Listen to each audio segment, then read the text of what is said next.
Good morning, and welcome to Church at Home with Rachael for Thursday, the 25th of November. 1 month until Christmas. Time is flying by, isn't it?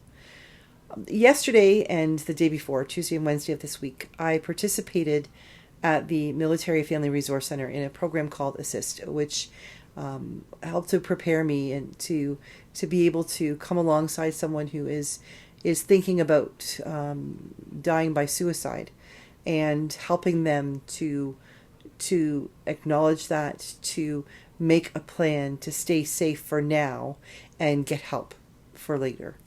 And it was a really powerful couple of days of training. Not only because, of course, the topic of suicide is so significant, and it's such a difficult thing that for the most part, I think people don't like to talk about even yet.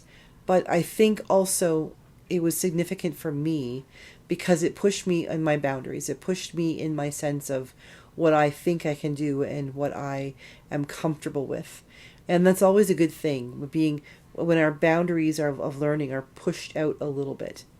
And one of the things that we had to do, and that I just dread, and I dreaded it in seminary, I couldn't stand it when I was in CPE, my clinical placement education, when I was between first and second year of seminary at Shadoke Hospital in Hamilton, Ontario, learning basically how to be a hospital chaplain.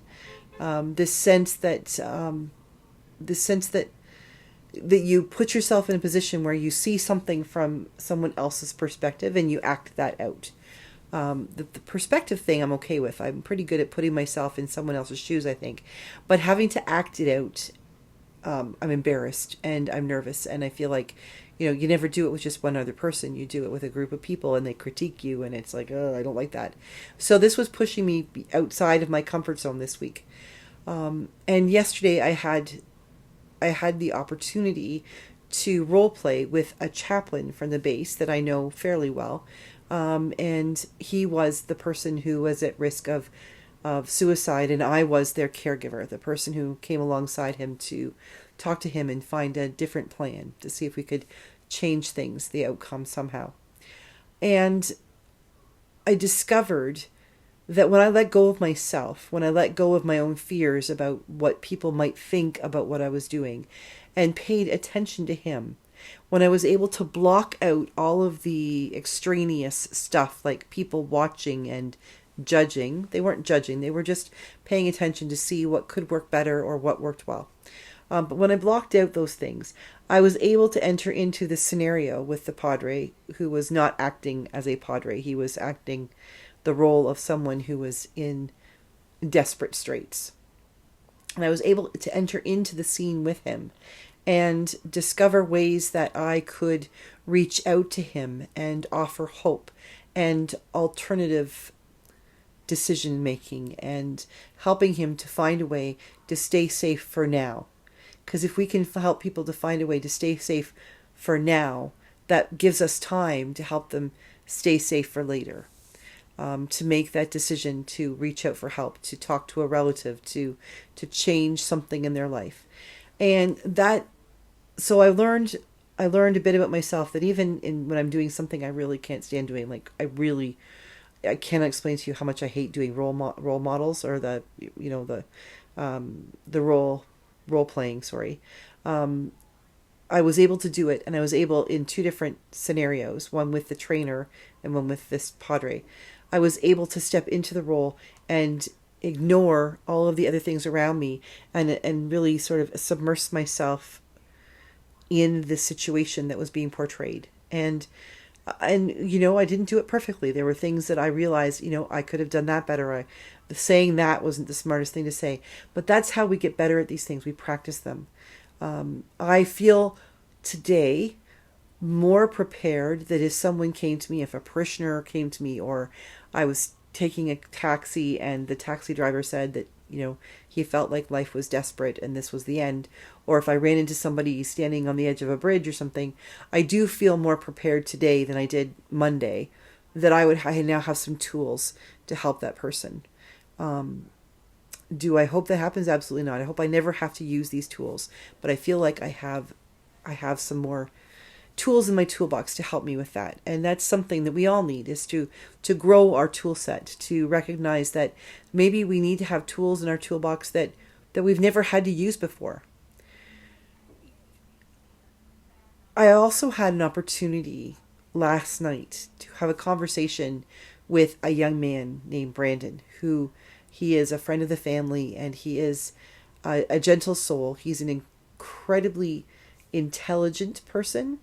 And I don't think he understands that of himself, but he asks great questions, and he's struggling with things, and he's asking, he's got lots on his mind, and he's a young man, he's in his 20s, and the world is before him with all of the challenges that come with being a young man in a world that he is moving toward the place where he and his generation will be our leaders. And so that's the weight of all of that is on him, as it is on all people his age. And this being in conjunction with having the ASIST training on Tuesday and Wednesday, and then spending some time in the evening with him on Wednesday evening, all of those things together remind me that of the opportunities that God places before us. Some of these opportunities are joyous and wondrous, and they happen and we don't even realize they are, like having an incredible conversation about faith and Jesus and literature and university and studying and all these things that I had with Brandon, but also in combination with the conversations and the experience I had with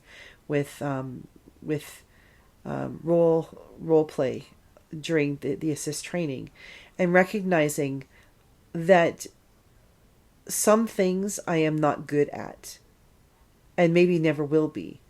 But if I keep working at them, then maybe I won't be as bad at them as I was before.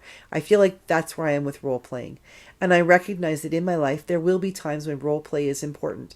And there may be times when role play is actually, I suggest it, that it becomes a tool for teaching that I might use, or might use even with a family, or something helping them to understand dementia with a loved one or something.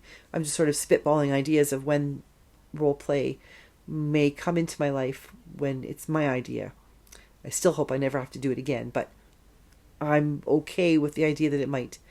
But then also recognizing that, a couple of years ago, I would not have been able to have the conversation I had with Brandon last night based on who I was a couple of years ago. The conversation I had with him last night, I was able to think of ways to talk to him and talk about my own faith and my own understanding of who Jesus is, and the role of religion, and the role of story in religion and in faith, and the broader perspective of things that we talked about last night. I wouldn't have had the courage, nor would I even maybe have had the vocabulary to talk to Brandon 2 or 3 years ago that I did last night. And I think that's the point, is that over the last couple of years, I've had experiences and opportunities, and some of them, like role-playing, that were not comfortable, but that I was willing to pick up. I was willing to try, that added those tools to my toolbox, my toolbox of sharing my faith, of helping other people, of helping me to listen, so that I can then speak my truth in a way that the other person can hear, recognizing that maybe the language, the words I choose to use aren't familiar to him. So how do I break them down, or figure out what language he's speaking? All things that I have learned over the last while. When I look at the toolbox I had 22 years ago when I was first ordained, I had your basics. I had a hammer and nails. I had a screwdriver and a wrench. But since then, I've added an Allen key and a tape measure, a square, a level.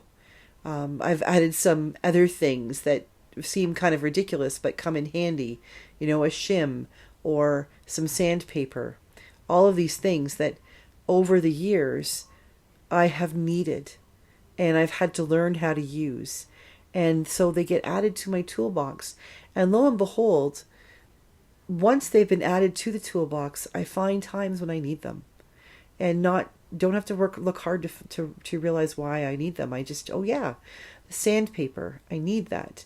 Maybe 22 years ago, I wouldn't have recognized the need for something a little bit gritty, a little bit rough, that I could use to smooth things down, to keep applying them, to help me to smooth myself down, to help take off the rough edges, so that when I meet with somebody, they bump up against something smooth and soft rather than hard and scratchy. Things like that. The toolboxes that we have continue to grow, and they will continue to grow. And we need to embrace those opportunities to gather more tools and to learn how to use them. Whether it's something like going and getting something formal like the training I did this week with ASIST, or even just embracing and encouraging conversations that might be difficult for me and for someone else, that we might learn from each other, that we might teach each other, so that when we walk away, our toolbox just has a few more tools in them. We may not use those tools very often, but chances are, now that we've got them, we will use them a lot for other things that we never even imagined, as we gather even more tools. So I know that, I'm still processing the ASIST training, and I'm still processing so much this week.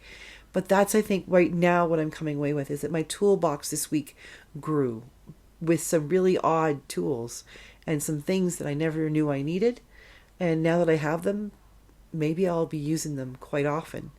But even if I don't use them often, I'll always know they're there, available, when I need them, or if someone else needs to borrow them. So I encourage you today to figure out what's in your toolbox, and what new tools might you need. Doesn't matter how old you are, what stage you are in life, a new tool is always something good to throw into that box. Have a great day, everybody. Enjoy perusing your toolbox. And I'll see you tomorrow for Church at Home with Rachael.